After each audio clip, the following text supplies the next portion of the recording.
Episode 69 के साथ हाजिर हूँ। तो लास्ट एपिसोड के एंड पे हमने देखा था मिंग और उसकी आर्मी मास्टर हांग की फैमिली के इर्द गिर्द जो शील्ड होती है उसको तोड़ देते हैं, जबकि मास्टर ओशैंग मास्टर हांग को भी पकड़ लेते हैं। नेक्स्ट सीन 6 घंटे के बाद का दिखाया जाता है। 6 घंटे की फाइट के बाद हांग फैमिली के जितने भी मेंबर्स होते हैं उन सभी को पकड़कर बंदी बना लेते हैं, जबकि वो जो लोग जो कि रेजिस्ट करते हैं उन सभी को मार देते हैं। कैप्टन आगे बढ़ते हैं और मार्शल मिंग को आकर रिपोर्ट देते हैं। वो मार्शल मिंग से कहते हैं जितने भी लोगों ने रेजिस्ट किया हमने उन्हें मार डाला और जितने लोगों ने अपने आप को अरेस्ट करवा दिया हमने उन्हें बंदी बना लिया है। इसी दौरान हमारे काफी सोल्जर भी मारे गए हैं। टोटल 78 सोल्जर मारे गए हैं और साथ ही हमें हांग फैमिली से बहुत सारा खजाना भी मिला है। 100 मिलियन मार्शल आर्ट्स कॉइन्स मिले हैं, 500 मिलियन स्पिरिट स्टोन्स मिले हैं, जबकि 7th ग्रेड के 3000 वेपन्स भी मिल गए हैं। मिंग उन सारे सोल्जर से कहता है हमारे यहाँ पर जितने भी सोल्जर शहीद हुए हैं उन सभी के घर वालों को 10,000 मार्शल आर्ट्स कॉइन दिए जाएंगे। तो वो जितने सोल्जर्स ने इस फाइट में हिस्सा लिया है उन सभी को 3000 मार्शल आर्ट्स कॉइन मिलेंगे और बाकी के जितने भी मार्शल आर्ट्स कॉइन्स बचेंगे उन सभी को 10 स्टेट के खजाने में जमा करवाया जाएगा। वो सारे के सारे सोल्जर ये बात सुनते ही बहुत ज्यादा खुश हो जाते हैं और कहते हैं कहीं मैंने कुछ गलत तो नहीं सुन लिया, ऐसा कैसे हो सकता है? क्या मार्शल मिंग वाकई में हमें 3000 मार्शल आर्ट्स कॉइन देने वाले हैं? ये तो मेरी एनुअल सैलरी से भी बहुत ज्यादा है, इससे तो मैं बहुत ज्यादा अमीर हो जाऊंगा। उनमें से एक कहता है इतने पैसों के साथ तो मैं अपने लिए एक स्पेस लॉकर भी खरीद सकता हूँ। कैप्टन भी काफी ज्यादा खुश होते हैं और मार्शल मिंग से कहते हैं मार्शल मिंग आपका बहुत बहुत शुक्रिया, आप बहुत ज्यादा अच्छे हैं। मास्टर ओशैंग कहते हैं मैंने इस मास्टर हांग की मेरिडियंस को ब्लॉक कर दिया है, अब ये कल्टीवेट नहीं कर पाएगा। बाकी के सभी लोगों के साथ क्या करने वाले हो? मास्टर ओशैंग कहते हैं मैंने सुना है कि इन्होंने तुम्हारी जी फैमिली को भी डिस्ट्रॉय कर दिया था, क्या तुम इससे बदला लेना चाहते हो? अगर चाहो तो मैं तुम्हारे लिए इसे मार सकता हूँ। मिंग कहता है अगर मैंने पूरी की पूरी हांग फैमिली को खत्म कर दिया तो फिर मैं भी इनके जैसा बुरा हूँ, मुझ में और इनमें क्या फर्क रह जाएगा? मिंग कहता है यहाँ पर जितने भी मार्शल आर्ट्स मास्टर लेवल के मास्टर्स हैं उन सभी की मेरिडियंस को बंद कर दो ताकि वो दोबारा कल्टीवेट ना कर पाए, जबकि बाकी के सभी को ऐसे ही जाने दो। इनकी फैमिली हेरिटेज टूट चुकी है,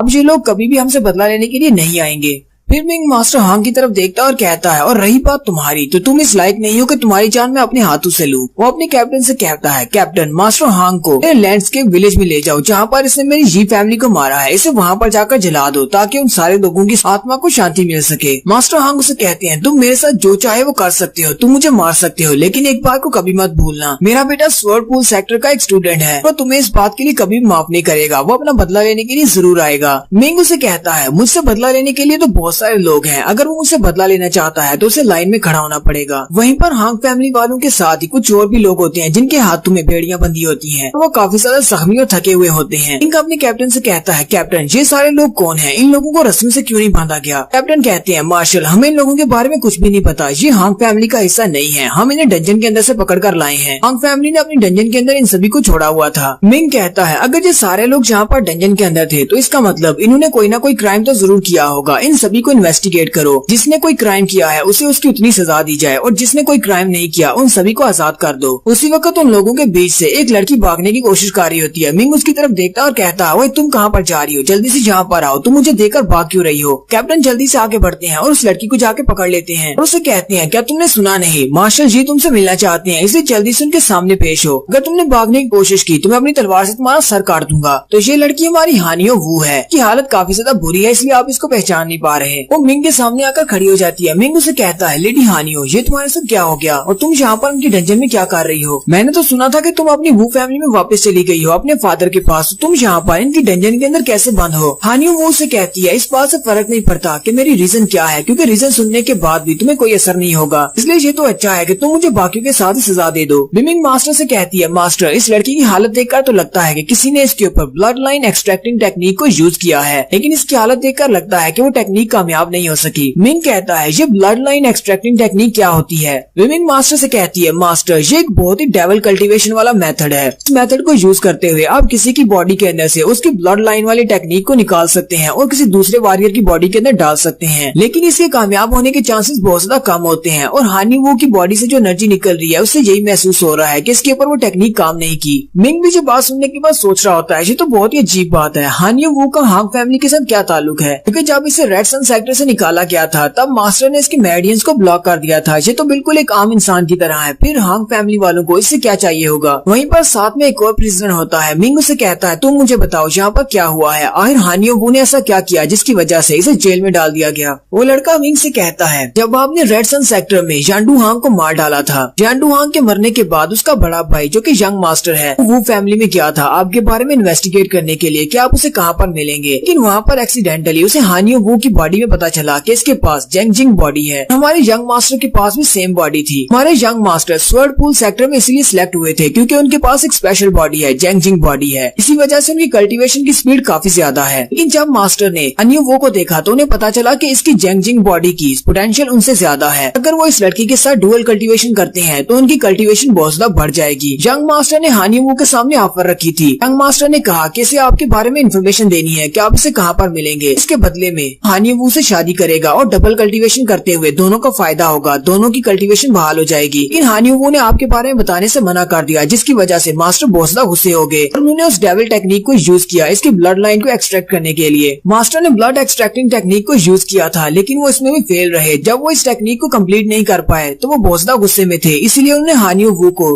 डंजन के अंदर हमारे साथ ही बंद कर दिया। यंग मास्टर हांग को लगा कि हानियो वू ने उनके साथ शादी करने के लिए इसलिए मना किया है क्योंकि अभी भी वो मिंग जी की केयर करती है और साथ ही उन्होंने हानियो वू के ऊपर भी शक करना शुरू कर दिया। उन्हें लगा कि हानियो वू ने मिंग के साथ मिलकर उनके छोटे भाई जांडू हांग को मारा है और इस बात से वो बहुत ज्यादा गुस्से में थे। इसी वजह से मास्टर हांग अपने फादर के साथ जी फैमिली में गए लैंडस्केप विलेज में और वहाँ पर जाकर सारी जी फैमिली को मार डाला। मिंग उसकी सारी बात सुनने के बाद हानियो वू से कहता है अब तुम आगे क्या करनी चाहती हो, अगर तुम चाहो तो मैं तुम्हें तुम्हारे घर तक वापस छोड़ सकता हूँ। हानियो वू से कहती है तुम्हें क्या लगता है कि मैं किसी ऐसे घर में वापस जा सकती हूँ जहाँ पर मेरे डैड ने मुझे जानबूझकर इनके साथ यहाँ पर भेज दिया हांग फैमिली वालों के पास, जबकि उन्हें पता था कि ये मेरे साथ क्या कर सकते हैं और ऊपर से तुम्हारी जी फैमिली को खत्म करने में मेरे डैड ने उनका बहुत ज्यादा साथ दिया है, इसलिए मैं तुम्हारे सामने खड़े होने के लायक नहीं हूँ। तुम्हारा बहुत बहुत शुक्रिया, तुमने मेरे लिए जितना कुछ भी किया है, मैंने तुम्हारे साथ जितना कुछ किया है उस सभी के लिए ये सजा तो बहुत ज्यादा कम है। और वो उसके पास से गुजर जाती है और कहती है गुड बाय, मुझे नहीं लगता कि आज के बाद हम दोनों एक दूसरे को देख पाएंगे। फिर हानियो वू वहाँ से चली जाती है। मिंग फिर से अपनी स्टैम्प को ऊपर उठाता है और सारे सोल्जर से कहता है आप सभी सोल्जर्स ने यहाँ पर बहुत ही अच्छा काम किया है। हांग फैमिली की सारी प्रॉपर्टी को सील कर दिया गया है। अब नेक्स्ट रेन फैमिली की बारी है, चलो जल्दी से रेन फैमिली वालों की तरफ चलते हैं। और फिर वो सारी आर्मी रेडी हो जाती है और वो रेन फैमिली की तरफ निकल पड़ती है, जबकि वहीं पर एक पहाड़ी के ऊपर हानियो वू की तरफ दिखाते हैं जो कि खड़ी वहाँ पर रो रही होती है। यहीं पर हानियो वू के बारे में बताया जाता है कि हानियो वू ने मिंग को इस बारे में नहीं बताया। ब्लड एक्सट्रैक्टिंग टेक्निक के फेल होने और इसके अलावा उसे जितना भी टॉर्चर किया गया है सभी की वजह से हानियो वू की पूरी बॉडी डिस्ट्रॉय हो चुकी है, उसके इंटरनल ऑर्गन्स बर्बाद हो चुके हैं। बहुत ज्यादा हाई क्लास की मेडिसिन अगर वो नहीं लेती इस सूरत में वो सिर्फ 3 महीने तक ही जिंदा रह पाएगी, लेकिन इस 3 महीने में उसकी बॉडी बहुत ज्यादा पेन में रहेगी, वो एक टॉर्चर के साथ मरेगी। हानियो वू चलती हुई जंगल की तरफ चली जाती है। बताने वाला कहता है हानियो वू के अंदर इतनी हिम्मत नहीं है कि वो मिंग जी से दोबारा माफी की भीख मांग सके और उससे कहे कि वो उसका इलाज करवा दे, क्योंकि उसे पता है कि वो कभी भी लैंसू की तरह मिंग के साथ नहीं खड़ी हो पाएगी। हानियो वू ने शुरुआत में ही अपने पाँव पर खुद कुल्हाड़ी मारी थी, अब इसे अपनी इसी सफरिंग और टॉर्चर के साथ ही बाकी के बचे हुए 3 महीने गुजारने होंगे जब तक कि उसकी जिंदगी खत्म नहीं हो जाती। नेक्स्ट सीन मिंग का दिखाया जाता है और कहा जाता है कि मिंग अपनी आर्मी को लेकर रेन फैमिली के बाहर जाता है, लेकिन रेन फैमिली वालों को इस बारे में पहले से पता चल चुका है कि हांग फैमिली वाले मिंग के हाथों हार चुके हैं क्योंकि इनके पास डोमिनेटर लेवल के मास्टर हैं। इसलिए रेन फैमिली वालों ने उनके सामने फाइट करने से इनकार कर दिया और उन्हें कंपनसेशन देने का कहा। रेन फैमिली वालों ने कहा कि हम लोग 50 मिलियन मार्शल आर्ट्स कॉइन्स देने को तैयार हैं, इसलिए में उन्हें माफ कर दिया जाए। मिंग जी ने भी यहाँ पर एक बहुत ही अच्छा फैसला लिया क्योंकि मिंग को पता था जैन स्टेट में ब्रॉन्ज फैमिली सिर्फ 2 ही है, एक फैमिली को तो बर्बाद कर दिया गया है, अगर दूसरी फैमिली को भी बर्बाद कर दिया तो बहुत सारी ऐसी फोर्सेज हैं जो कि समझेगी कि जैन स्टेट कमजोर हो चुकी है, इसलिए रेन फैमिली को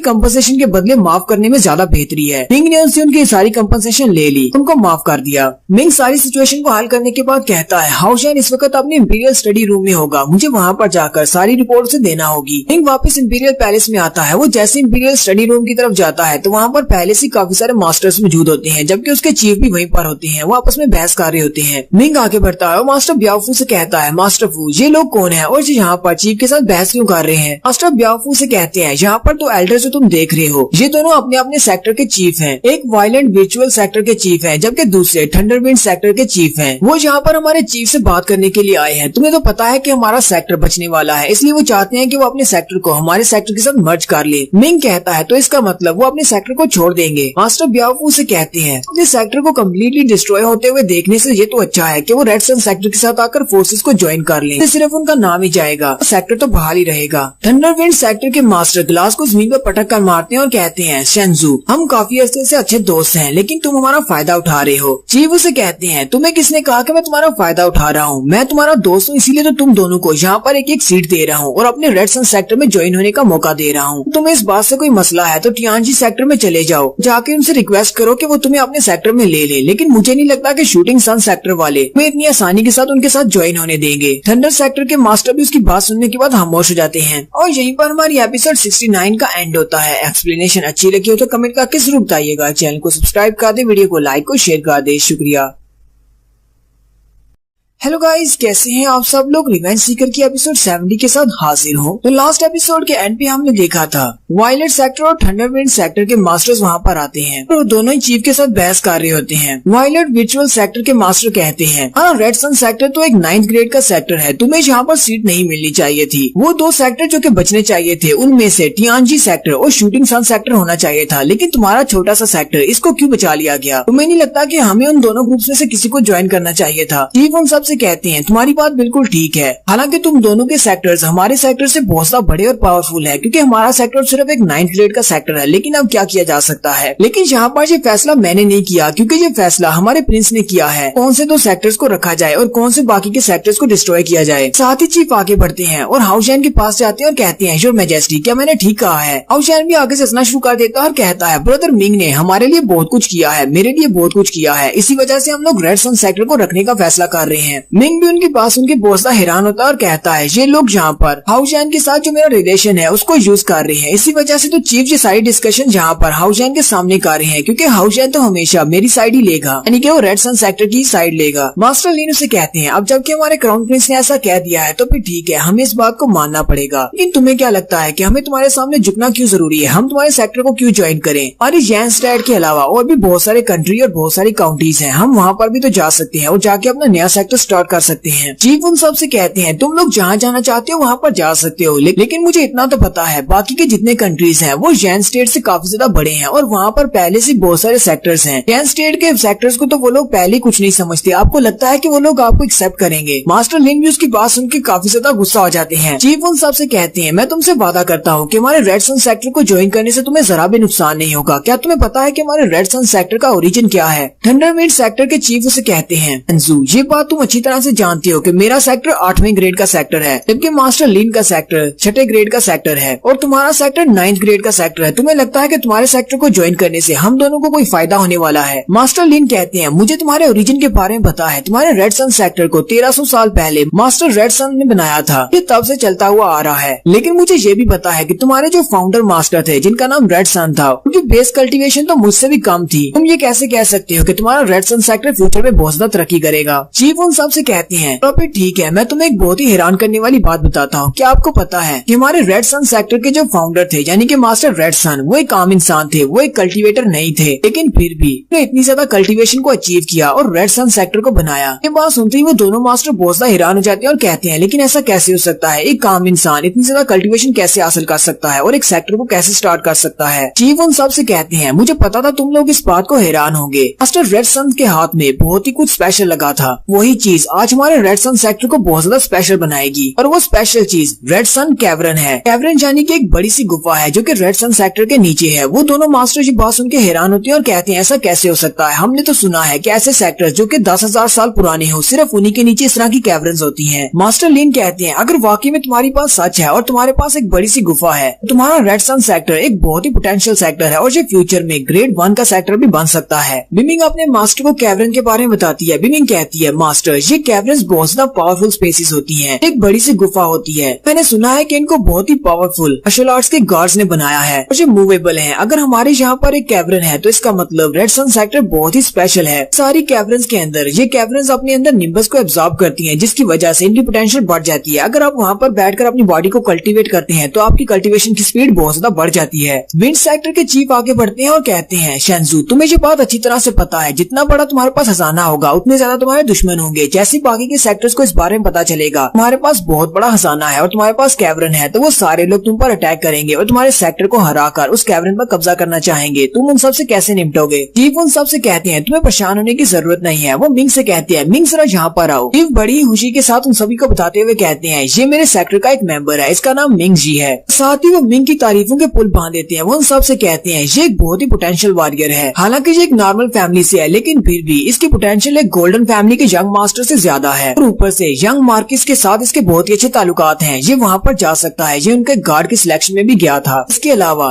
एक सिल्वर फैमिली का यंग मास्टर जिसका नाम जी बाई फैंग है, वो इसका स्वयं ब्रदर है। इसके अलावा तुम लोगों को ये बात अच्छी तरह से पता है कि ये फेंगजियान गांव का स्टूडेंट है, जो कि बहुत ही जल्दी एक डोमिनेटर लेवल का मास्टर बनने वाला है। और वो यिंगजैंग सेक्टर का एक बहुत ही अच्छा एल्डर है। और इसके ग्रेट ग्रैंड मास्टर यिंगजैंग सेक्टर के मार्शल आर्ट्स डीएटी लेवल पर हैं। अभी जो कुछ भी मैंने तुम लोगों को बताया है, अगर हम ये सब के बारे में पब्लिक को बता देते हैं, मुझे नहीं लगता कि कोई भी हमसे फाइट करने के लिए यहाँ पर आएगा। कि मिंग की बैकग्राउंड सपोर्ट बहुत ज्यादा पावरफुल है। दोनों सेक्टर के चीफ्स भी उसकी बात सुन के बहुत ज्यादा हैरान हो जाते हैं और कहते हैं ऐसा कैसे हो सकता है, ये लड़का तो बहुत ज्यादा स्ट्रॉन्ग है। वो दोनों ही कहते हैं क्या वाकई में इस लड़के का टीचर जो है वो एक डोमिनेटर लेवल का मास्टर है, जबकि इसके great grand master martial arts के डीएटी लेवल पर हैं। और इसके अलावा सिल्वर फैमिली का यंग मास्टर इसका बेस्ट फ्रेंड है। ये लड़का तो वाकई में बहुत ज्यादा पोटेंशियल वाला है। मिंग भी उनकी बातें सुनकर हैरान होता और कहता है मैंने तो कभी इस बारे में सोचा भी नहीं था कि मेरी सोशल बैकग्राउंड इतनी ज्यादा टफ है। मिंग मास्टर से कहती है मास्टर आपका रिएक्शन देखकर लगता है कि आप इस बात से बहुत ज्यादा शॉक हैं। मिंग कहता है हाँ मैं बहुत ज्यादा शॉक्ड हूँ, क्योंकि वैसे तो मैं बहुत सारे लोगों से मिला हूँ, बहुत सारे मार्शल आर्ट्स के डोमिनेटर मास्टर्स और डीएटीज के साथ भी, यहाँ तक मैं मार्किस से भी मिलकर आया हूँ। लेकिन इसका मतलब ये तो नहीं है कि वो सारे के सारे ही जब जरूरत पड़ेगी मेरी हेल्प करेंगे। मिंग मास्टर से कहती है मास्टर ये बात तो वाकई में सच है कि आपके इर्द गिर्द जितने भी लोग हैं वो सारे के सारे बहुत ज्यादा पावरफुल हैं। चलो ये बात तो अच्छी है। अभी चीफ को इस बारे में नहीं पता, आप रोज फिंच की प्रिंसेस को भी जानते हैं। और अगर आप रोज फिंच की प्रिंसेस को जानते हैं तो हो सकता है कि कल को रोज फिंच की जो प्रिंसेस है उसके डैड आपको मिलने के लिए बुलवाएं। और वो एक एम्परर है और वो एम्परर बहुत ज्यादा पावरफुल है, यहाँ तक कि डीमन गार्ड्स भी रोज फिंच के एम्परर से बहुत ज्यादा डरते हैं। मिमिंग मास्टर से कहती है मास्टर सोशल बैकग्राउंड आपके काम नहीं आएगी। मुझे लगता है कि आपको सिर्फ अपनी बॉडी को इम्प्रूव करने की तरफ ध्यान देना चाहिए। सभी की बातों को सुनकर नजरअंदाज कर दो। इनमें से कोई भी आपकी कल्टीवेशन को बढ़ाने में आपकी हेल्प नहीं कर सकता। आपको हमेशा अपनी हेल्प खुद ही करना पड़ेगी। मिंग उसे कहता है हाँ तुमने बिल्कुल ठीक कहा, मैं इन सभी के ऊपर बिल्कुल भी रिलाई नहीं कर रहा। बिमिंग मास्टर से कहती है मास्टर अगर मैं आपके चीफ को इस बारे में बता दूं कि आपने रोज फिंच प्रिंसेस के साथ एक ही पूल के अंदर नहाया था, तो आपको क्या लगता है कि मास्टर फिर क्या कहेंगे, उनका रिएक्शन क्या होगा? मिंग शर्माते हुए से कहता है प्लीज मास्टर को इस बारे में मत बताना। विंड सेक्टर के चीफ कहते हैं सूथिंग सैंड सेक्टर वालों का तो हमें पता है कि वो टियानजी सेक्टर को ही ज्वाइन करेंगे। सिर्फ 2 ही सेक्टर पीछे बचते हैं, डेविएशन सेक्टर वाले हैं, दूसरे पपेट सेक्टर वाले हैं। उन लोगों ने अभी तक इन प्लान्स के बारे में कुछ भी नहीं बताया कि वो किस वाले सेक्टर को ज्वाइन करने वाले हैं। चीफ कहते हैं मुझे लगता है कि पपेट सेक्टर वाले दूसरे कंट्री में चले जाएंगे, क्योंकि उनका बिजनेस का काम है। वो अपने बिजनेस को लेकर बहुत ज्यादा सीरियस है और बहुत सारे कंट्रीज में उनका बिजनेस चलता है। उनके लिए ये बात मुश्किल नहीं है किसी दूसरे कंट्री में जाना। मास्टर लिन कहते हैं और ऊपर से फैंटास्टिक डेविएशन वालों के साथ मुकाबला करना भी इतना आसान नहीं है। वो लोग भी हमारे सेक्टर को ज्वाइन नहीं करेंगे। 3000 साल से वो लोग ग्रेड 1 पर थे और काफी ज्यादा स्ट्रॉन्ग थे, सुपर स्ट्रॉन्ग थे। लेकिन अचानक वो नीचे गिर गए। हमें इस बारे में नहीं पता उनके साथ क्या हुआ, क्योंकि उनकी बैकग्राउंड हिस्ट्री बहुत ज्यादा टफ है। इसलिए मुझे नहीं लगता कि वो रेड सन सेक्टर के साथ मर्ज होने के लिए राजी होंगे।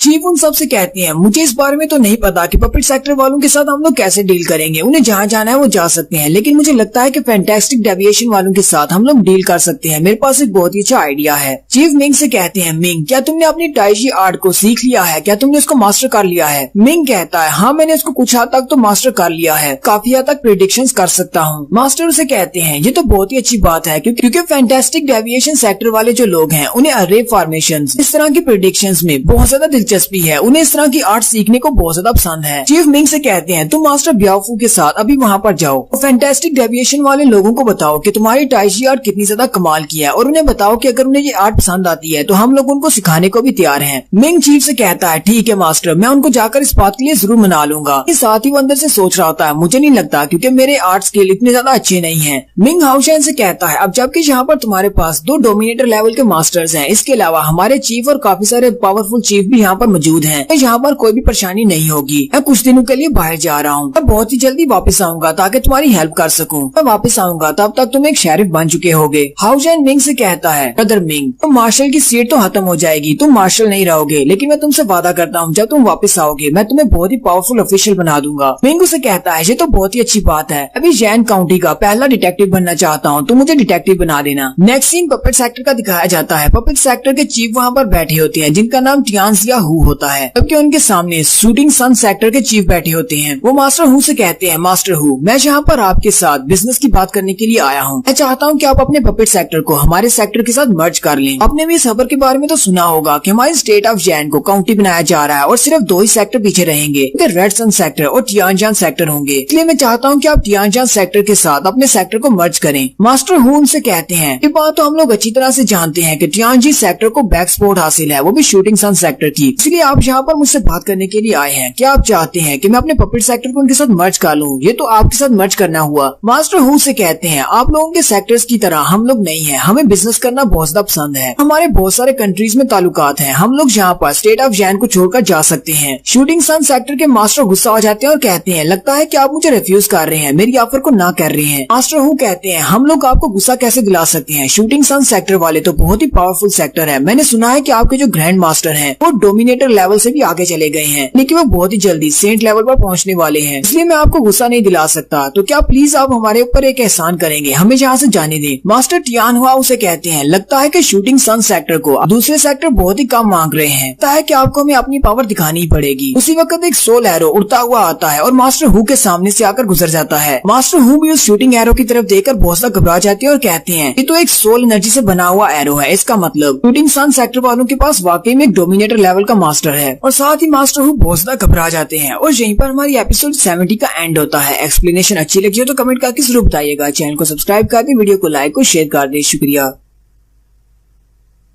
हेलो गाइस, कैसे हैं आप सब लोग? रिवेंज सीकर की एपिसोड 71 के साथ हाजिर हूं। तो लास्ट एपिसोड के एंड पे हमने देखा था राइजिंग सन सेक्टर वाले मास्टर पपेट सेक्टर के मास्टर के पास जाते हैं और वहीं पर जाने के बाद वो उन्हें अपने टीजियान सेक्टर को ज्वाइन करने का कहते हैं, लेकिन पपेट सेक्टर वाले मना कर देते हैं, जिसकी वजह से वो मास्टर काफी गुस्सा हो जाते हैं और अपने डोमिनेटर लेवल के मास्टर की पावर्स को शो करवाते हैं, जिसे देखकर पपेट सेक्टर के मास्टर बहुत ज्यादा घबरा जाते हैं और कहते हैं, ये तो वाकई में एक डोमिनेटर लेवल के मास्टर की पावर है और अभी अभी ये मार्शल सोल से अटैक किया गया है। मास्टर लूम से कहते हैं, अभी तो बहुत सारी ऐसी चीजें हैं जिनके बारे में तुम्हें बिल्कुल भी नहीं पता, तुमने कुछ भी एक्सपेक्ट नहीं किया होगा। मुझे लगता है कि इस मार्शल सोल के प्रेशर के अंडर तुम्हारे लिए खड़े होना भी मुश्किल होता जा रहा है। अगर पपेट सेक्टर के लीडर की ये हालत है तो तुम्हारे बाकी के डिसाइपल्स का क्या हाल हुआ होगा? वो तो चल फिर भी नहीं सकते होंगे। उसी वक्त सेक्टर के अंदर से मास्टर को अपने लोगों के चिल्लाने की आवाजें आती हैं। वो सारे के सारे डिसाइपल चिल्ला रहे होते हैं और वो कह रहे होते हैं, अपनी माउंटेन अरे को एक्टिवेट करो, लेकिन वो सारी जमीन के ऊपर गिर जाते हैं क्योंकि वो मार्शल सोल के प्रेशर के अंडर वोट कर चल भी नहीं सकते। पपेट सेक्टर के master Hu rising sun sector के मास्टर लू के ऊपर अटैक कर देते हैं और कहते हैं, तुम्हारी हिम्मत कैसे हुई हमारे सेक्टर के लोगों पर अटैक करने की? तुम्हें किसने कह दिया कि हमारा पपेट सेक्टर इतना ज्यादा वीक है कि तुम्हारे जैसे लोग आकर हम पर अटैक कर सकते हैं? और साथ ही वो अपनी पावर से अपने 2 बड़े बड़े पपेट्स को कंट्रोल करते हुए उनके ऊपर अटैक करते हैं, लेकिन जैसे ही वो उसके ऊपर पंचेस मारते हैं वहीं पर रेन फैमिली के एल्डर आ जाते हैं, यानी कि मास्टर जॉन रेन वहाँ पर आ जाते हैं और वो अपनी पावर्स को यूज करते हुए मास्टर हु के दोनों पपेट्स के बाजुओं को तोड़ देते हैं। मास्टर जॉन रेन कहते हैं, ये बात तो वाकई में सच है कि तुम्हारे ये सारे के सारे पपेट्स ये किसी भी मार्शल आर्ट्स के डोमिनेटर लेवल के मास्टर की मार्शल सोल के अंडर प्रेशर में नहीं आते। इसी वजह से इन पपेट्स के साथ निपटना थोड़ा मुश्किल हो सकता है, लेकिन इसी मकसद के लिए हम यहाँ पर अपने साथ ब्रोंज फैमिली के मास्टर रेन को लेकर आए हैं, यानी कि वो मुझे लेकर आए हैं ताकि मैं तुम्हारे इन पपेट्स के साथ निपट सकूं। मास्टर लू मास्टर हु से कहते हैं, टाइजियान हु, तुमने जैसे ही हमें रिफ्यूज किया था, तुमने हमारी ऑफर को मानने को मना किया, उसी वक्त तुम्हारे इस सेक्टर का फैसला हो गया था कि तुम्हारे सेक्टर को तबाह होना है। तुम्हारे पास ये आखिरी मौका है, अपनी रेजिस्टेंस को खत्म करो और हमारे सामने अपना सर झुका दो। तो क्या पता हम लोग तुम्हारी बॉडी को डिस्ट्रॉय ना करें, लेकिन मरने वाले तो तुम हो ही। मास्टर हु भी काफी ज्यादा गुस्सा हो जाते हैं और अपनी फुल पावर को रिलीज करते हुए जल्दी से अपने एक बड़े से पपेट के अंदर जाकर बैठ जाते हैं। उनका वो वाला पपेट में एक डोमिनेटर लेवल का पपेट होता है। मास्टर हु कहते हैं, तो इसका मतलब ये रेन फैमिली वाले तुम्हारा साथ दे रहे हैं, ये तो बहुत ही बुरी बात है। मास्टर हु जैसे ही अपने उस पपेट के अंदर जाकर बैठते हैं, क्योंकि उनका वो पपेट एक डोमिनेटर लेवल का होता है, इसी वजह से उसकी बॉडी से भी प्रेशर निकल रहा होता है और वो दोनों ही मास्टर उसके सामने बेबस हो जाते हैं। मास्टर जल्दी से अपने पपेट को उड़ाकर वहाँ से ले जाते हैं और उनसे कहते हैं, रेनजान, मास्टर लू, मैं इस बात को हमेशा याद रखूंगा। तुमने मेरे सेक्टर के ऊपर अटैक किया है, मैं इसका बदला जरूर लूंगा। मास्टर जॉन रेन कहते हैं ये मोटा तो बहुत ज्यादा तेज निकला, इसने अपनी स्ट्रेंथ को हाइड करके रखा हुआ था। इसके पास तो बहुत ही अच्छे पपेट्स हैं, इसके पास डोमिनेटर लेवल का पपेट है, जहाँ तक कि हमारे डोमिनेटर लेवल के मास्टर को भी इसे रोकने में काफी ज्यादा दिक्कत होगी। मास्टर लू से कहते हैं उसे जाने दो, उसका पीछा करने की जरूरत नहीं है। पपेट सेक्टर वाले अपना सारा काम बिजनेस के जरिए करते हैं, इन्हें मार्शल आर्ट्स में इतनी ज्यादा दिलचस्पी नहीं है, तो इनके पास जितना भी पैसा है वो सारा पीछे ही होगा। ये तो बहुत ही अच्छी बात है कि मास्टर हु यहाँ से भाग गए हैं, अब उनके सारे का सारा खजाना हमारा हो जाएगा। उसी वक्त राइजिंग सन सेक्टर का एक बंदा वहाँ पर आता है और अपने लीडर से कहता है, लीडर एक बहुत ही बुरी खबर है, अभी थोड़ी देर पहले हम वहाँ से खजाना इकट्ठा कर रहे थे कि वहीं पर एक बड़ा सा पपीट आया जो कि डोमिनेटर लेवल का था। वो अपने बहुत सारे एल्डर्स को और बहुत सारे स्टूडेंट्स को हमसे छीन कर ले गया है और साथ ही वहाँ पर जितना भी खजाना रखा हुआ था वो भी साथ ही ले गया है। हमारे एल्डर्स ने उसे रोकने की कोशिश की लेकिन वो उसे रोक नहीं पाए। मास्टर लून साहब से कहते हैं वो पपेट एक डोमिनेटर लेवल का पपेट था, इसलिए तुम सारे एल्डर मिलकर भी उसे नहीं रोक सकते थे। मास्टर लू उस बंदे से कहते हैं और रिसोर्सेज के बारे में क्या तुम्हें उनका खजाना मिला या नहीं? वो बंदा उनसे कहता है और खजाने के बारे में मैं आपको बताता हूँ, हमें वहाँ पर कुछ मेटल के स्क्रैप्स के अलावा और कुछ भी नहीं मिला, कुछ टूटे हुए पपेट्स भी वहाँ पर पड़े हुए हैं, हम लोग पपेट्स को यूज नहीं कर सकते, इसलिए वो सारे के सारे पपेट्स हमारे लिए तो बिल्कुल बेकार हैं। मास्टर रेन कहते हैं हमने यहाँ पर आकर इतनी ज्यादा मेहनत की और हमें यहाँ पर कुछ भी नहीं मिला, उनके रिसोर्सेज नहीं मिले। मुझे लगता है कि वो मोटा अपनी स्पेस लॉकर में वो सारा खजाना रखता है और जैसे वो यहाँ से भागा तो वो सारे खजाने को अपने साथ लेकर चला गया है। मास्टर लू से कहते हैं पपेट सेक्टर वाले खत्म हो चुके हैं, अगर पपेट सेक्टर वाले मास्टर रेड सन सेक्टर वालों के पास जाकर मर्ज नहीं हो जाते, इससे हमें बहुत ज्यादा फायदा होने वाला है। मास्टर लू मास्टर रेन से कहते हैं चलो अब नेक्स्ट हम लोग फैंटास्टिक डेविएशन सेक्टर वालों की तरफ जाते हैं, मुझे लगता है कि उनके पास बहुत सारा खजाना है, पपेट सेक्टर वालों से भी ज्यादा, क्योंकि वो बहुत ज्यादा पुराना सेक्टर है। और साथ ही नेक्स्ट सीन डेविएशन सेक्टर का दिखाया जाता है। मास्टर ब्याओफू और मिंग दोनों ही वहाँ पर पहुँच जाते हैं क्योंकि वो वहाँ पर एल्डर्स को मनाने के लिए गए हैं ताकि वो रेड सन सेक्टर को ज्वाइन कर सके। दरवाजे पर खड़े लोग उन्हें कहते हैं वहीं पर रुक जाओ, पहले अपनी आइडेंटिटी के बारे में बताओ और ये भी बताओ कि यहाँ पर क्या करने के लिए आए हो, उसी के बाद तुम्हें अंदर जाने दिया जाएगा। मास्टर ब्याओफून गार्ड से कहते हैं जाओ जाकर अपने सेक्टर लीडर से जाकर कहो रेड सन सेक्टर के मास्टर ब्याओफून से मिलने के लिए आए हैं। वो दोनों गार्ड्स उनके लिए दरवाजा खोल देते हैं और कहते हैं लगता है कि आप बहुत ही दूर से आए हैं, रेड सन सेक्टर तो यहाँ से बहुत ज्यादा दूर है, चलें जल्दी से अंदर आ जाए, मास्टर आपका वेट कर रहे हैं। दरवाजा खुलता है, वो दोनों सीढ़ियाँ चढ़ते हुए जैसे दरवाजे से अंदर जाते हैं वहाँ पर एक रे फॉर्मेशन होती है जो कि टेलीपोर्टेशन फॉर्मेशन होती है। जैसे वो उसके अंदर पाँव रखते हैं वो लोग टेलीपोर्ट होकर पैलेस के सामने पहुँच जाते हैं जहाँ पर उनका सामना मास्टर के साथ होगा। डेविएशन सेक्टर के मास्टर उनके सामने खड़े होते हैं और उनसे कहते हैं मास्टर ब्याओफू काफी अरसा हो गया आपको नहीं देखा, बहुत ही सालों के बाद आप यहाँ पर आए हैं। फैंटास्टिक डेविएशन सेक्टर के मास्टर का नाम की कियानलिन है। मास्टर क्यू से कहते हैं मैं उम्मीद करता हूँ कि तुम काफी ज्यादा अच्छे होगे। मास्टर ब्याओफू से कहते हैं हाँ मैं बिल्कुल ठीक हूँ, आपको तो पता ही होगा कि कोई भी टेम्पल में बिना किसी रीजन के नहीं आता, यहाँ पर मैं आपके पास एक मकसद के लिए आया हूँ। आपको अच्छी तरह से पता होगा कि यैन स्टेट को यैन काउंटी बना दिया गया है और सिर्फ 2 ही सेक्टर बच सकते हैं। मैं यहाँ पर अपने चीफ की तरफ से आपसे रिक्वेस्ट करने के लिए आया हूँ कि आपका डेविएशन सेक्टर हमारे सेक्टर को ज्वाइन कर ले, क्योंकि आपसे पहले 2 सेक्टर में ज्वाइन कर चुके हैं जिनमें विंड सेक्टर और वर्चुअल सेक्टर वाले शामिल हैं। मास्टर क्यू से कहते हैं ये बात तुम अच्छी तरह से जानते हो कि हमारे डेविएशन सेक्टर की हिस्ट्री कितनी ज्यादा पुरानी है, हमारा सेक्टर पिछले 3000 साल से यहीं पर है, हमारे सेक्टर से बहुत सारे जीनियस डिसाइबल्स निकले हैं जो कि महान मास्टर बने हैं। तुम्हें ये बात तो अच्छी तरह से याद होगी कि हमारा जो डेविएशन सेक्टर कुछ सालों तक ग्रेड 1 का सेक्टर भी बना रहा है, जबकि हमारा सेक्टर तुम्हारे इस ग्रेड 9 के सेक्टर से बहुत ज्यादा महान है। फिर तुम्हारी हिम्मत कैसे हुई यहाँ पर आकर हमसे ये बात करने की कि हम लोग अपने सेक्टर को तुम्हारे सेक्टर के साथ मर्ज कर लें, जो कि हमसे एक छोटा सेक्टर है। मास्टर ब्याओफू आगे बढ़ते हैं और कहते हैं सीनियर एल्डर प्लीज अपने गुस्से को शांत करें, आपको भी सिचुएशन को समझना होगा। इस वक्त सिर्फ 2 ही सेक्टर बचे हैं, एक टियानजी सेक्टर है और एक रेड सन सेक्टर है, और मुझे नहीं लगता कि आपको टियानजी सेक्टर को ज्वाइन करना चाहिए। शायद आपको इस बारे में पता नहीं चला, लेकिन राइजिंग सन सेक्टर वाले बहुत ही बुरे हैं, अगर आप टियानजी सेक्टर को ज्वाइन कर लेते हैं तो आप उनके गुलाम बन जाएंगे। मास्टर कियू से कहते हैं ये तो बिल्कुल ही इम्पॉसिबल है, तुम्हें लगता है कि हम लोग किसी टियानजी सेक्टर को ज्वाइन करेंगे और किसी का गुलाम बनेंगे? नहीं, ऐसा नहीं हो सकता, हम लोग किसी भी सेक्टर को ज्वाइन नहीं करेंगे, ना तुम्हारे और ना ही किसी दूसरे को, चाहे फिर कोई हमारे सेक्टर को डिस्ट्रॉय क्यों ना कर दे। मास्टर कियू से कहते हैं अगर तो आप यहाँ पर गेस्ट बनकर मुझसे मिलने के लिए आए हैं तो फिर ठीक है, मैं आपको वेलकम करता हूँ, लेकिन अगर आप यहाँ पर पॉलिटिकल बात करने के लिए आए हैं फिर आप यहाँ से जा सकते हैं, मुझे आपसे कोई बात नहीं करनी। मास्टर ब्याओफू को जब कोई भी रास्ता नजर नहीं आता वो मिंग की तरफ इशारा करते हुए कहते हैं मास्टर की जरा इस लड़के की तरफ देखें, इस लड़के का नाम मिंग जी है और ये हमारे रेड सन सेक्टर का सबसे बड़ा जीनियस है। कुछ अर्सा पहले मैजिकल रिवर एरिया के अंदर गया था जहाँ पर ये तीसरी लेयर में चला गया था और वहाँ से इसे डाइजी सेक्टर वालों का एक डिवाइन आर्ट मिला है जिसको इसने मास्टर कर लिया है, और वो टेक्निक वाकई में बहुत ज्यादा अच्छी है। मुझे लगता है कि आपको वो बहुत ज्यादा पसंद आएगी। मास्टर की उसकी बात सुनते ही बहुत ज्यादा एक्साइटेड हो जाते हैं और भागते हुए मिंग के पास आ जाते हैं और वो मिंग से कहते हैं क्या वाकई में तुम्हारे पास कोई डाइजी सेक्टर की डिवाइन आर्ट है, मुझे भी दिखाओ। मास्टर क्यू से कहते हैं चलो जल्दी करो, अगर तुम्हारे पास वाकई में वो आर्ट है तो मुझे दिखाओ कहाँ है वो। मिंग अपनी आंखों को बंद करता है और साथ ही अपनी टाइजी आर्ट को एक्टिवेट करता है और उसकी आंखें चमकना शुरू हो जाती हैं। मास्टर की भी देखकर बहुत ज्यादा हैरान होते हैं और कहते हैं इस लड़के के पास तो वाकई में टाइजी डिवाइन आर्ट है। लगता है कि इस लड़के ने इस डिवाइन आर्ट को थोड़ा सा मास्टर भी कर लिया है। मास्टर की उसे कहते हैं क्या तुम्हें पता है हजारों साल पहले टाइजी सेक्टर को सबसे बड़ा सेक्टर ग्रेड 1 का सेक्टर माना जाता था।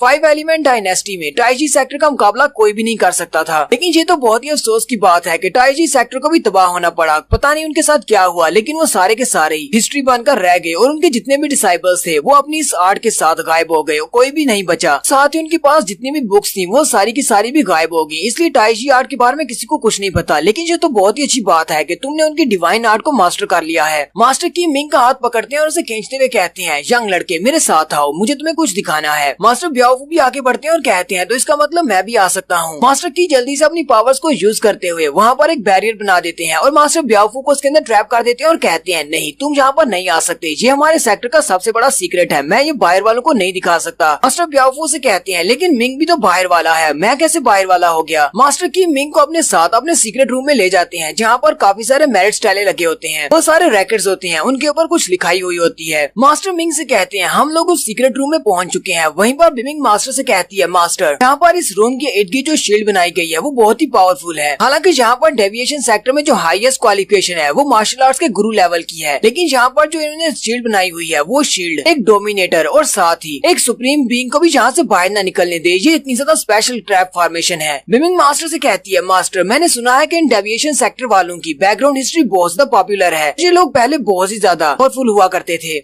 मिंग भी उसकी बात सुनने के बाद सोच रहा होता है जैसा कि बिमिंग ने उसे बताया है कि इस रूम के अंदर से अपनी मर्जी से कोई भी इस फॉर्मेशन को तोड़कर बाहर नहीं निकल सकता, यहाँ तक कि सुप्रीम बीइंग भी नहीं निकल सकता। मिंग सोच रहा होता है लगता है कि ये यहाँ पर कुछ बहुत ज्यादा छुपा रहे हैं क्योंकि ये मास्टर तो सिर्फ गुरु लेवल के मास्टर हैं। फिर यहाँ पर इस तरह की अरे फॉर्मेशन का क्या काम है। वहाँ पर जो 6 मैरिज स्टाइले रखे होते हैं मास्टर उसे उसके बारे में बताते हैं। वो मिंग से कहते हैं यहाँ पर टोटल 6 मैरिज स्टाइले रखे हुए हैं और इन सभी के ऊपर जो लिखावट हुई है वो एक स्पेशल आर्ट लिखी गई है। इस सभी को केओस स्क्रिप्चर कहते हैं और ये एक स्पेशल मार्शल आर्ट्स टेक्निक है। इसको एक रिलीजियस सेक्टर जिसका नाम केओस रिलीजियस सेक्टर था उसने बनाया था। मिंग मास्टर से कहता है मास्टर हालांकि केओस स्क्रिप्चर्स मेरी टाइजी आर्ट से काफी ज्यादा डिफरेंट है, लेकिन फिर भी दोनों में बहुत ज्यादा सिमिलैरिटीज हैं। इन दोनों के स्किल्स ही काफी ज्यादा अच्छे हैं। मिंग मास्टर की से पूछता है वैसे इन स्क्रिप्चर्स का ओरिजिन क्या है, क्या आपको इसके बारे में पता है। मास्टर क्यू से कहते हैं ये स्किल बहुत ही पावरफुल है, ये गॉड लेवल का स्किल है। जैसे कि तुम्हारे पास टाइजी डिवाइन आर्ट है वो भी एक गॉड लेवल का स्किल है। ये दोनों ही एक दूसरे के साथ मैच करते हैं। अब जबकि तुमने टाइजी आर्ट को मास्टर कर लिया है तो मुझे लगता है कि उस टाइजी आर्ट को यूज करते हुए तुम केओस स्क्रिप्चर्स को भी पढ़ सकते हो। मास्टर की मिंग से कहते हैं मेरे पास तुम्हारे लिए एक बहुत ही अच्छी ऑफर है। अगर तुम इन सारे स्क्रिप्चर्स के ऊपर जो कुछ भी लिखा हुआ है उस सारी आर्ट को मास्टर करने के बाद उसे हम सबको भी एक्सप्लेन करते हो, हमारे सारे एल्डर्स को ये सारी आर्ट सिखा देते हो, तो उसके बाद मैं न सिर्फ इस आर्ट को तुम्हें तुम्हारे पास ही रहने दूंगा बल्कि साथ ही मैं रेड सन सेक्टर को भी ज्वाइन करने को तैयार हूँ और साथ ही मैं तुम्हें इन स्क्रिप्चर्स के ओरिजिन के बारे में भी बताने को तैयार हूँ। मिमिंग मास्टर से कहती है मास्टर ये एक बहुत ही अच्छा मौका है। मैजिकल रिवर एरिया की 3rd लेयर में आपको वहाँ पर एक पेल मिली थी जो कि टाइजी सेक्टर की एक पेल थी जिसे खाने के बाद आपकी एनर्जी और आपकी नॉलेज बहुत ज्यादा बढ़ चुकी है। मुझे लगता है कि आप इन स्क्रिप्चर्स को बहुत ही आसानी से पढ़ सकते हैं, इसलिए मास्टर को हाँ बोल दें। और यहीं पर हमारी एपिसोड 71 का एंड होता है। एक्सप्लेनेशन अच्छी लगी हो तो कमेंट करके जरूर बताइएगा। चैनल को सब्सक्राइब कर दे, वीडियो को लाइक और शेयर कर दे। शुक्रिया।